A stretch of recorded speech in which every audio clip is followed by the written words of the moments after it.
안녕하세요. 오늘의 데일리 뉴스레터에 오신 것을 환영합니다. 1. 인도 항공 산업의 나쁜 결과. 2. KF-21의 개발 상황. 3. 배워야 할 것들. 한번 진실을 알아봅시다. 인도가 대한민국을 추월했습니다. 도저히 말도 안 되는 일을 성공시키면서 전 세계 군사 전문가들을 깜짝 놀라게 한 건데요. 인도 방위 산업 최악의 결과물 중 하나인 페자스로 항공모함 이착함에 성공한 것입니다. 대한민국의 KF-21N이 이제야 독자 개발 가능이라는 결과를 받은 걸 고려하면 경악스러운 일인데요. 물론 인도의 성과는 굉장하다기보다 기가 막힌 일에 가깝습니다. 페자스가 괄목할 만하다거나 믿기지 않을 빠른 성장을 거두었기에 놀라운 게 아니라 도대체 어떻게 했는지 궁금한 건데요. 아마 자세한 내막을 알고 계시지 않는 이상 이런 반응이 이해가 안 되실 겁니다. 특히 대한민국 항공모함의 행방이 묘연한 가운데 페자스가 함재기로서의 가능성을 보였다는 건 심각한 일이라고 생각하실 수도 있는데요. 방산시장에서의 경쟁력은 물론이고 인도가 대표적인 진로 국가라는 걸 고려하면 충분히 걱정하실 수 있는 일입니다. 오늘은 인도의 항공모함과 테자스에 대한 진실, 새로운 국면을 맞이한 대한민국의 항공모함에 대한 최신 소식을 알려드리겠습니다. 테자스가 인도에서 자체 개발한 첫 항공모함 INS 비크란트에서 이착함에 성공했다는 소식을 들었을 때 세계 대부분의 군사 전문가들은 이렇게 생각했을 것입니다. 그도 그럴 게 인도의 국산 무기 사랑은 너무 유별나서 집착에 가까운 정도지만 그렇다고 해서 그게 꼭 성능이 우수하다는 의미는 아니기 때문입니다. 이를 보여주는 가장 단적인 예가 테자스의 개발 기간인데요. 1983년 소요 제기, 1986년 공식 출범한 테자스 개발 사업은 무려 2010년이 되어서야 IOC를 취득할 수 있었습니다. 다시 말해 인도 공군에서 그나마 최소한의 운용 요구 조건은 충족했다고 인정하기까지 공식 출범 연도를 기준으로 24년이나 걸린 셈입니다. 게다가 테자스 초도 물량이 인도 공군에 도입된 건 그보다 6년이나 더 지난 2016년이었는데요. 유독 빠른 경우긴 하지만 대한민국의 KF-21이 약 11년 만에 초도 비행에까지 성공했다는 걸 알고 보면 인도는 테자스 하나에만 2, 3배에 달하는 시간을 투자한 것입니다. 심지어 이렇게 해서라도 테자스가 멀쩡하게 세상 밖으로 나왔다면 이 정도로 욕을 먹지는 않았을 텐데요. 그 중에서도 레이더 결함은 테자스를 말 그대로 종이 비행기와 다를 것 없게 만들었습니다. 인도는 기술적 준비도 없이 레이더 자체 개발을 준비하다 소프트웨어 및 하드웨어의 기술력 부족으로 실패했습니다. 이로 인해 테자스 초기 양산형은 레이더가 필요한 무장 체계를 전혀 탑재할 수 없게 되었는데요. 사실상 몽텅구리 폭탄을 제외한 미사일 대부분을 사용할 수 없는 것입니다. 결국 인도는 2008년이 되어서야 레이더 자체 개발을 포기하고 이스라엘 엘타에 의해 M2031을 도입할 수밖에 없었습니다. 대한민국이 미국과 유럽의 갑질에 지쳐 결국 국산 이사 레이더를 개발하고 KF-21에 탑재하는 데까지 성공한 것과 상당히 대조적인데요. 하지만 테자스의 진짜 문제는 여기서 끝이 아닙니다. 사실 테자스가 아무리 못났어도 KF-21과 직접 비교하는 건 인도로서도 좀 억울한 일인데요. KF-21이 4세대 4.5세대기 중 최고의 성능을 자랑하는 반면 테자스는 경공격계에서도 최하위권의 성능입니다. 그나마 FA-50과는 겨루어봐야 체급이 맞는데요. 테자스는 전장 13.2m, 전폭 8.2m, 전고 4.4m로 FA-52 전장 13.1m, 전폭 9.4m, 전고 4.9m라는 걸 감안하면 상대적으로 더 작은 크기입니다. 그런데 재밌는 건 그런데도 전비 중량은 테자스가 9,800kg에 달하는 것에 비해 FA-50은 8,900kg에 불과해 훨씬 가볍다는 건데요.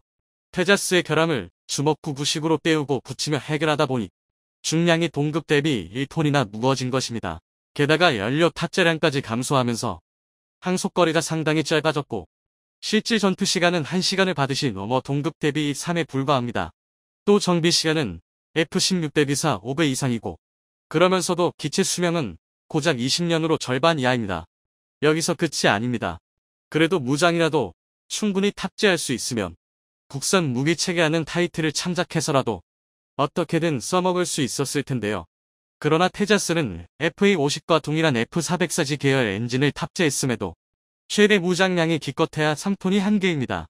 FA-50이 설계상 3배가 넘는 9톤의 무장을 탑재할 수 있다는 걸 생각하면 테자스의 무장량이 얼마나 형편없는 수준인지 감이 오실 텐데요. 오죽하면 인도 공군에서조차 테자스 불매를 선언하고 인도 정부에 라파를 도입해달라고 애원할 정도입니다. 그리고 실제로도 인도 정부가 라파를 도입하면서 테자스는 획격사로 잊히는가 싶었는데요. 그런데 바로 여기서부터 반전이 시작되었습니다. 인도 정부가 어떻게든 주력기로 써먹겠다는 마음으로 테자스를 MK-1A로 개량한 것도 모자라 KF-21급 성능의 MK 개발을 시작한 겁니다. 그리고 심지어 함재기형인 해군용 엘카 테자스까지 만들겠다고 선언했는데요. 그 결과가 바로 서두에서 말한 INS 비크란트 2차 성공입니다. 이를 대한민국에 비유하자면 FA-50으로 함재기를 만든 셈인데요. 엘카 테자스 개발에 착수한 게 2003년부터니 실제적 성과를 내기까지 무려 20년이 걸린 것입니다. 모두가 인정하는 테자스의 처참한 성능은 차치하고서라도 대단한 집념인데요. 물론 딱 그것만 빼고는 비효율의 극치이자 나는 이만 못한 일인 것도 사실입니다. 애초에 인도는 테자스를 믿지 못해서 쌍발 함상 전투기 테드프를 개발하고 있었는데요. 그 와중에 엘카 테자스는 포기하지 못해서 예산과 연구개발 인력을 중복으로 투자한 것입니다. 더군다나 아무리 잘해줘봐야 FA-50보다 한참은 미친 테자스로는 딱 2차 칸 말고는 아무것도 할 수 없을 확률이 높습니다. 가뜩이나 탑재 무장도 3톤 남짓인데다가 엘카 테자스로 개량되면서 항공모함에 착함하기 위해 착륙장치의 보강이 이루어졌습니다. 게다가 함재기의 특성상 기본적으로 연료와 무장 탑재량에 상당한 제한이 걸리는데요. 이를 감안하면 엘카 테자스가 미사일 딱 한 발을 탑재하고 30분 작전을 수행할 수 있다고 해도 감지덕지할 지경인데요. 게다가 양산 수량도 문제입니다. 이미 테자스부터가 FA-50과의 경쟁에서 줄줄이 패배를 맞이한 기체입니다. 심지어 말레이시아에는 FA-50 절반 정도의 도입가를 제안했지만 실패했다는 루머도 있는데요. 이런 상황에서 가뜩이나 소요가 부족한 함재기여 엘카 테자스가 설 자리는 없습니다. 사실 인도 정부조차 이를 알고 있기에 라팔 함재기형이나 슈퍼폿 블록 3을 추가 도입하기 위해 사업을 벌이고 있습니다. 엘카 테자스는 어디까지나 인도의 자존심과 아집에 불과한데요. 하지만 그럼에도 불구하고 여기서조차 대한민국은 배울 게 많습니다. 물론 FA-50을 함재기로 개량하자는 건 아닙니다. 최근 KF-21은 독자 개발 역량 보유 연구가 가능으로 최종 결정이 나면서 드디어 대한민국 항공모함의 목적지가 생겼는데요. 방위사업청은 연구 결과를 종합해서 500만 톤급 정규 항공모함 개발을 국회에 보고했습니다.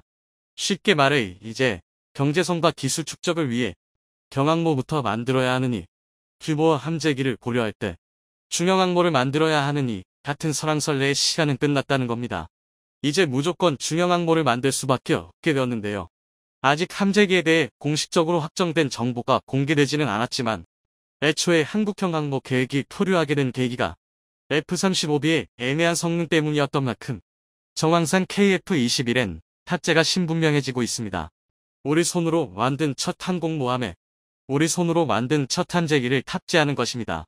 게다가 방위사업청의 연구 용역 결과 대한민국의 항공모함에는 KF-21은 16-28대, 조기응복이 2대, 구조헬기 2대 등 20-32대의 함재기를 탑재할 수 있는데요.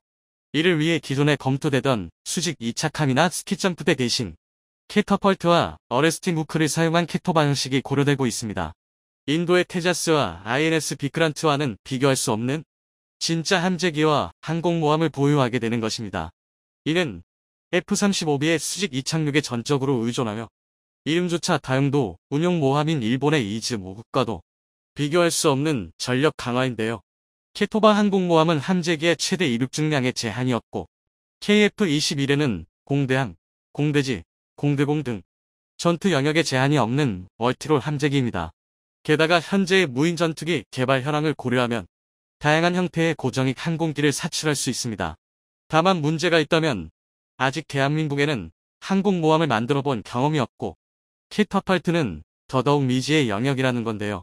하지만 카이와 현대중공업 측 관계자는 캐터펄트는 항공모함 한 척당 2개 정도가 필요하기 때문에 개발보다는 구매하는 편이 경제적이다라며 미국이 판매할 의향을 보이고 있다고 언급했습니다. 미중 갈등이 정점으로 치닫고 있는 상황에서 양안 전쟁까지 초읽기에 들어선 만큼 미국에서 대한민국의 전력 강화를 절박하게 원하고 있는 덕인데요. 그런데 일각에서는 여전히 KF-21N에 대한 찬반 논란이 뜨겁습니다. 중형항공모함도 대한민국으로서는 첫 시도지만 아직 막연한 청사진인 반면 KF-21N의 개발 상황은 날이 갈수록 뚜렷해져 가면서 함재기 자체 개발의 효율성이 도마에 오른 건데요. 아직 모체가 되는 KF-21조차 양산형의 성능 검증이 이루어지지 않았는데 괜히 KF-21N에 도전했다. 엘카 테자스 꼴이 되는 건 아니냐는 것입니다. 충분히 할 수 있는 걱정인데요. 하지만 KF-21과 테자스는 애초에 전투기와 경공격기인 만큼 비교 자체가 불가능합니다. 또한 KF-21에는 지금이 아니면 절대 시도할 수 없습니다. 국방기술진흥연구소는 KF-21의 개발 기간을 8년 6개월, 이후 해군 시험 비행 기간을 2년으로 잡았습니다. 상당히 긴 시간 같지만 중형항모 개발 기간도 마찬가지로 10년 남짓이라는 걸 생각하면 결코 길지 않습니다. 게다가 이미 우리 손으로 전투기를 만들어 본 경험이 축적된 만큼 KF-21N에 기술적 제한 사항은 없다고 관계자들은 밝히고 있는데요.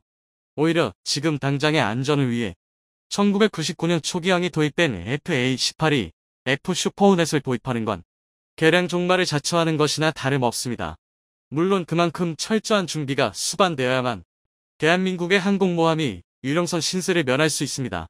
중국의 경우만 봐도 항공모함 운용 준비에만 무려 30여 년이 넘는 시간을 투자했습니다.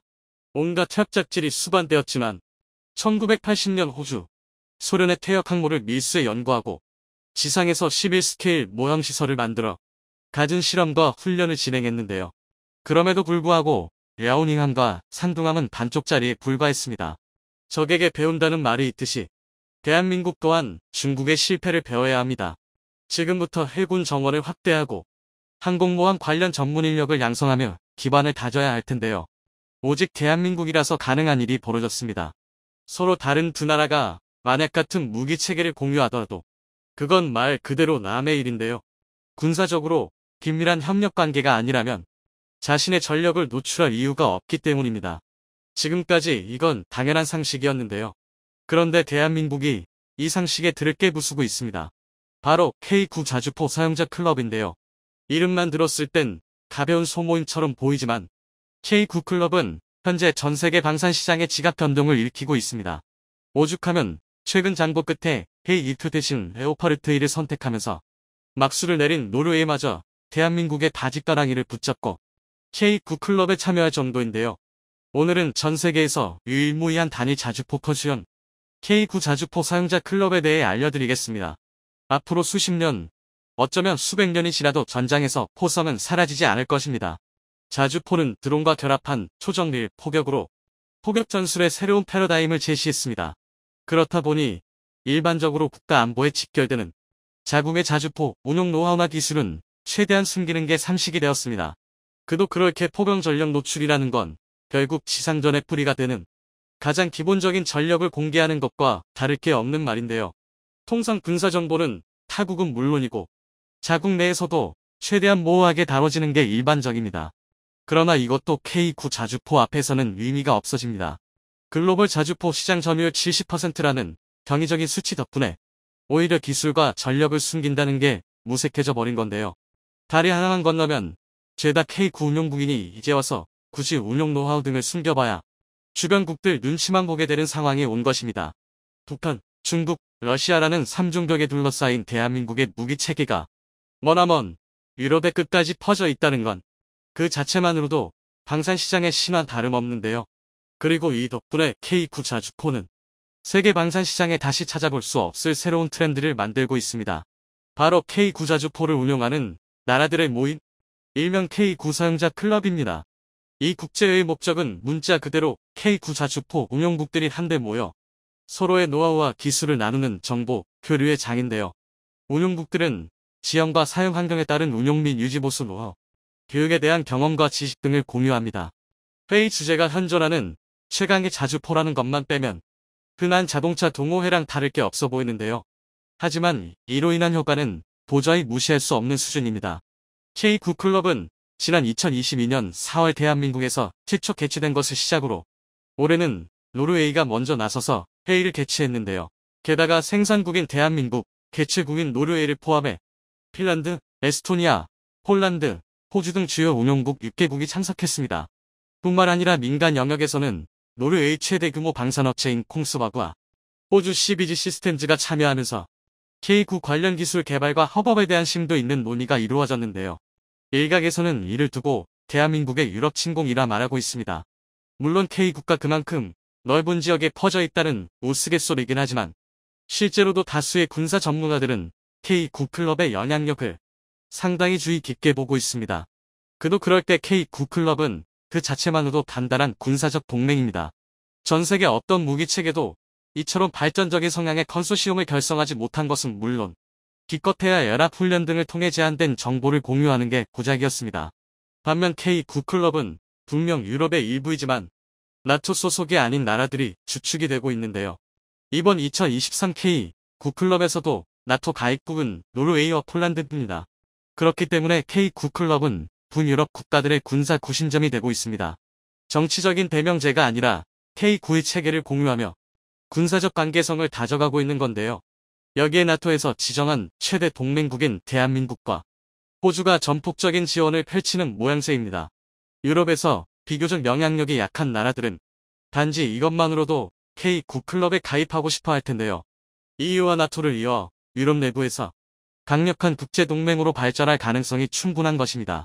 이름은 K9 클럽이지만 인도, 튀르키예, 이집트 등이 포함되지 않은 것도 유럽 내에 국제동맹을 준비 중이라는 강력한 증거인데요. 물론 국제동맹 수준이 되지는 못하더라 해도 대한민국에 손해볼 일은 아무것도 없습니다. 오히려 K9 수출 대상국이 늘어날 뿐인데요. K9 클럽을 통해 공유된 운용정보와 노하우, 천차만별 기상 환경에서의 훈련 경험들은 그 자체만으로 돈 주고도 살 수 없을 정도로 고급 정보들입니다. 이는 K9의 개량, 수출형 현지화 등에 막대한 영향을 미치는데요. 당장 K9 자주포가 세계 자주포 시장을 점령할 수 있었던 이유도 적극적인 현지화와 기술 이전이 컸습니다. 일례로 K9를 도입하기 전 폴란드의 주력이었던 아즈크라프는 영국 AS-90 포탑을 K9 차체에 올린 자주포인데요. 재미있는 건 아즈크라프라는 이름입니다. 여기서 아즈는 폴란드어로 자주국사포를 의미하고 크라프는 단단한 등껍질의 개를 의미하는데요. 이는 이름 그대로 K9 차체를 선택하면서 든든한 지지 기반을 확보할 수 있었기 때문입니다. 폴란드는 1997년부터 국산 자주국사포 개발을 시작했지만 기술적인 한계에 부딪혀 돌파구를 찾지 못하고 양산 단계에서 좌절한 상태였습니다. 가장 큰 문제는 반동 제어였는데요. 당시 폴란드는 넓은 평야지대의 교전을 염두에 두고 AS-90에 포탑을 155mm 52구경장으로 개수하여 자국산 업엔지 무한궤도 플랫폼을 탑재하고자 했습니다. 하지만 지난 꺼리튜브 영상에서 설명해드렸듯이 155mm 52구경장 주포의 반동 제어는 말처럼 뚝딱 성공할 수 있는 기술이 아니었습니다. 업엔지를 사용한 아즈크라프 초기 프로토타입도 반동을 전혀 제어하지 못하고 치명적인 문제가 발생했는데요. 심할 때는 자세 제어는 고사하고 차체에 균열이 발생할 정도였습니다. 이 와중에 구원투수로 등장한 게 바로 대한민국이었는데요. 대한민국은 폴란드의 K9 차체를 제안했고 폴란드는 업엔지 플랫폼 개발을 포기하면서 이를 채택했습니다. 그리고 결과는 당연히 성공적이었는데요. 폴란드 군부 내에서는 차체를 바꾸기 전후 차이가 완전히 다른 자주포라고 불러도 손색 없을 만큼 극명하게 달라졌다고 감탄했습니다. 기동성 측면에서도 업엔지 테스트 당시 아즈크라프는 최대 출력 850마력의 도로 기준 최고 속도가 60km에 불과했고 항속 거리도 360km가 고작이었습니다. 하지만 K9 차체로 변경하면서 기존 52톤이었던 무게가 48톤으로 경량화되었고 그러면서도 최대 출력은 1025마력, 최고 속도는 67km를 기록했는데요. 이뿐만 아니라 항속거리도 400km로 증가했으며 심지어 도석 가능 심도가 1m에서 1.5m로 증가하면서 실질적인 작전 수행 능력이 획기적으로 상승했습니다. 그리고 이때부터 쌓인 한국 무기체계에 대한 신뢰도는 2022년 한폴방산 계약으로 이어지게 되었는데요. 대한민국 입장에서도 역대급 방산 수출 계약에 물꼬를 튼 것은 물론 차체 플랫폼으로서 K9의 확장성을 확인한 셈이니 상당한 이득이었습니다. 이제 마음만 먹으면 K9 차체를 이용한 장갑차, 군안전차, 전투공병차 등의 수출 가능성이 생긴 것입니다. K9의 확장성은 여기서 끝이 아닙니다. 다른 수출 버전에서도 K9는 완벽한 현지화 운용 능력을 입증했는데요. 바로 2017년 핀란드가 도입한 K9FIN입니다. 핀란드도 K9FIN에 아주 재미있는 이름을 붙였는데요. K9FIN의 핀란드 공식 명칭은 K9FIN 무카리입니다. 이는 슬래지 해머라는 뜻인데요. 속된 말로 오한마가 바로 무카리입니다. 대대로 냉병기 시절 적의 머리통을 깨부수는 1등 공신이 무카리였던 것처럼 K9의 화력이 그만큼 강력하다는 의미를 담고 있는데요. 특히 K9FIN은 영하 30도에서 최고 50도까지 떨어지는 북유럽 핀란드의 극한 기후에서도 원활히 운용할 수 있도록 개량되었습니다. 이를 위해 K9FIN은 2017년 기준으로 상당히 드문 기술이었던 보조동력장치 APU를 추가 탑재했는데요. 그리고 이 덕분에 K9FIN은 핀란드의 혹한 기후를 뚫고 완벽한 성능을 입증했습니다. 오죽하면 2022년 11월 핀란드가 38대 추가 구매를 결정할 정도인데요. 이뿐만 아니라 K9FIN은 엔진 예열기와 각 부품에 단열재를 추가하는 등 현지 환경에 맞는 맞춤형 방안 대책이 추가되었는데요. 이런 기후 대비 기술은 결국 K9의 또 다른 수출 성공을 불러왔습니다. 특히 파키스탄, 중국과의 국경 분쟁에서 대한민국의 K9 덕을 톡톡히 본 인도가 최고의 수혜자라고 할 만한데요. K9의 인도 버전인 K9 버자티입니다. 버자는 힌두어로 천둥을 뜻하는데요. 여기까지는 K9의 인형이자 수출 명칭인 천둥, 썬더가 그대로 이어진 것처럼 보이실 겁니다. 하지만 바즈라는 인도 신화에서 신들의 왕 인드라를 상징하는 무구입니다. 인드라는 천둥과 번개를 다루는 뇌신이자 전쟁의 신이기도 한데요. 인도가 이런 대단한 이름을 K9에 붙인 이유가 있습니다. 실제로 인도에서 시험성 평가를 치른 경쟁 모델 중 인도가 제시한 모든 성능 실험을 통과한 자주포는 오로지 대한민국의 K9 자주포뿐이었는데요.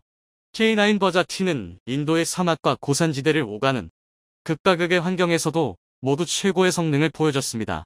K9 성빈과 마찬가지로 APU를 탑재하면서 고산지대용 방안 패키지를 추가하고 사막 운용을 위한 방진 체계와 공기허가 시스템을 강화했기 때문인데요.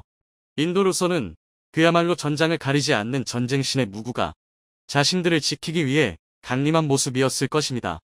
이런 무한한 확장성에 더해 현지 추가 개량까지 염두에 둔 기술 이전, 심지어 성능을 생각했을 때 말도 안 되는 가격은 K9의 전 세계 방산 시장을 점령한 근거였는데요.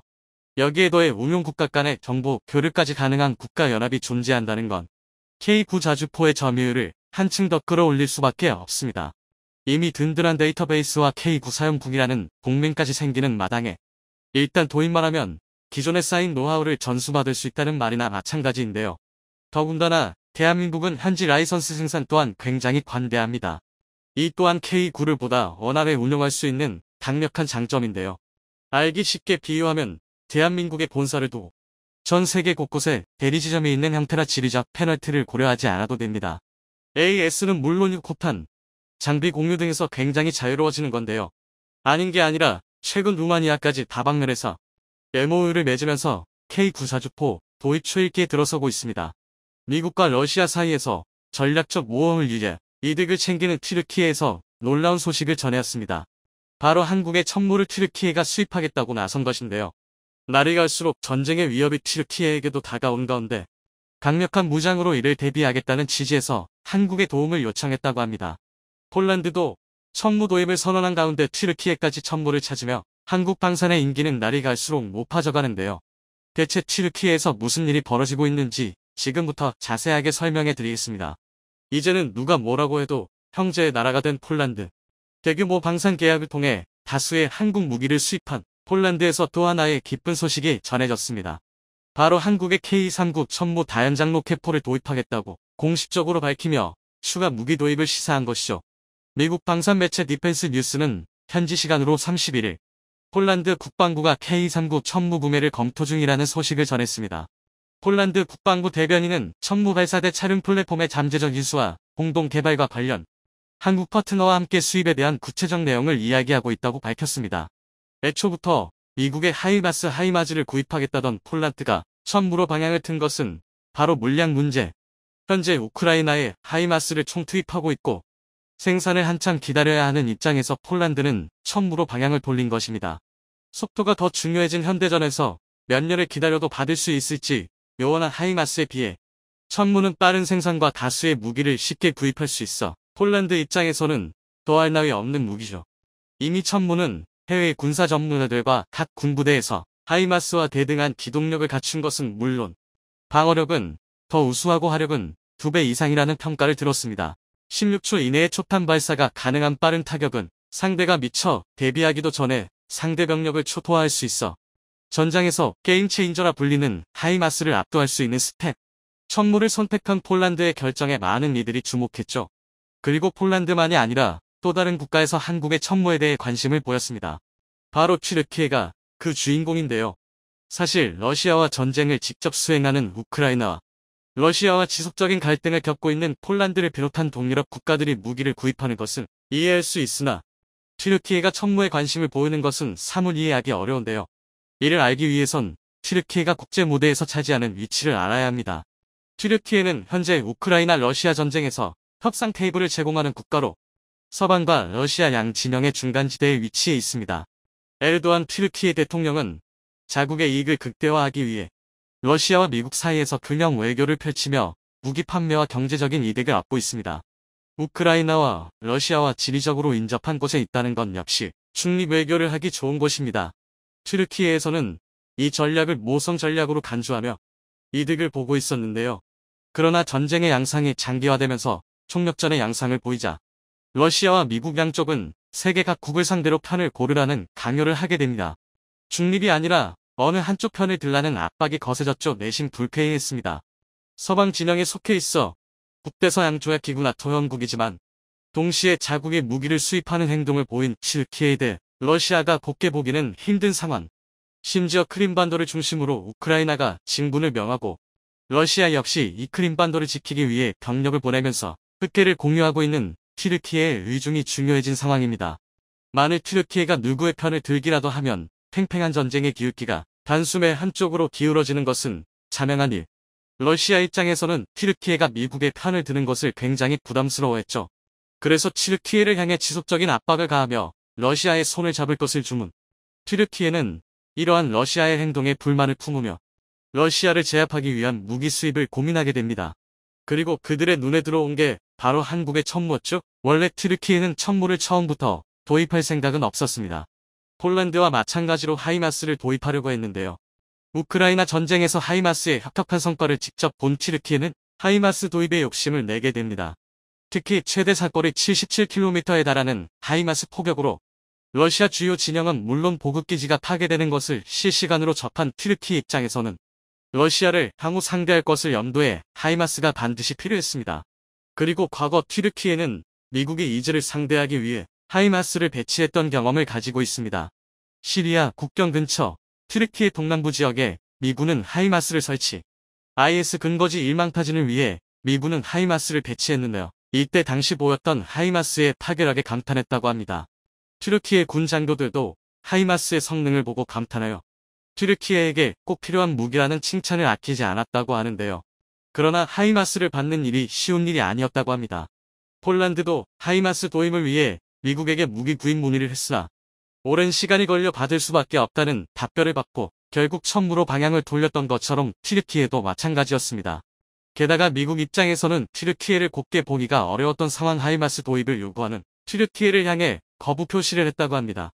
미국과 튀르키예 사이에 있었던 F-35 도입과 관련된 일 때문에 미국은 하이마스 수출에 적극적이지 않았다고 합니다. 튀르키예는 F-35 전투기를 도입하고자 사업에 투자할 정도로 F-35 프로그램에 적극적인 자세를 취하며 전투기를 받길 기다렸던 국가였습니다. 그러나 러시아의 S-400 지대공 미사일을 튀르키예가 수입하기로 결정하면서 사이가 좋았던 미국과의 관계가 틀어졌는데요. 자칫 잘못하면 F-35 전투기의 비밀이 튀르키예를 통해 러시아로 빠져나갈 수 있다고 판단한 미국은 F-35 프로그램에서 튀르키예를 강제적으로 퇴출시키며 험악한 사이가 되었습니다. 튀르키예는 당연히 이를 받아들일 수 없다며 강력하게 미국에게 항의했죠. 결국 오랜 시간이 흘러 오해를 풀고 관계회복이 되었으나 이때 겪은 트라우마로 인해 튀르키예에 하이마스를 제공하지 않으려고 미국은 안간힘을 썼죠. 그래서 튀르키예가 본격적으로 천무에 관심을 보이며 도입에 나선 것입니다. 이 소식이 처음으로 알려지게 된 것은 튀르키예의 데일리 사바라는 일간지에서 한국 방산업체 관계자와 인터뷰 내용을 실으며 천무와 관련 튀르키예 정부와 협의하고 있다는 소식이 보도되면서 퍼지기 시작했습니다.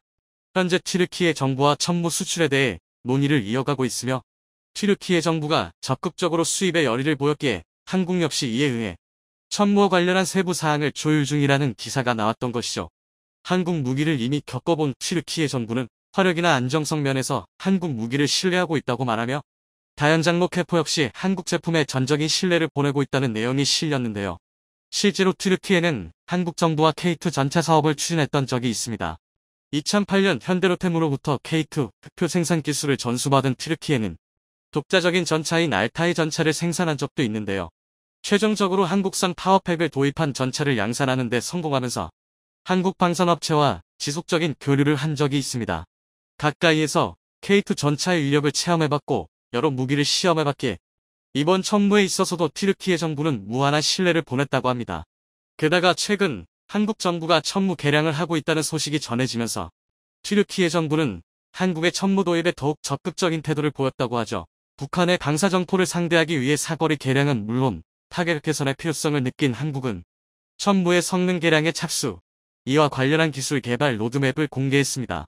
국방과학연구소는 학회 세미나를 통해 초고속 추진 기술인 덕티드 로켓을 천무에 적용, 기존 천무 다연장 로켓에 바로 적용할 수 있다고 발표했습니다.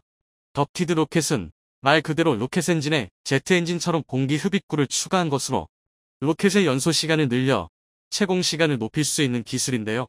사정거리가 확대될 수 있기에 견제에 있어 추가적인 비용을 많이 들이지 않고도 성능 개량을 할 수 있습니다. 게다가 추력을 조절할 수 있다는 점 역시 장점인데요. 특수한 밸브가 있어 가스음을 원하는 대로 조정할 수 있습니다.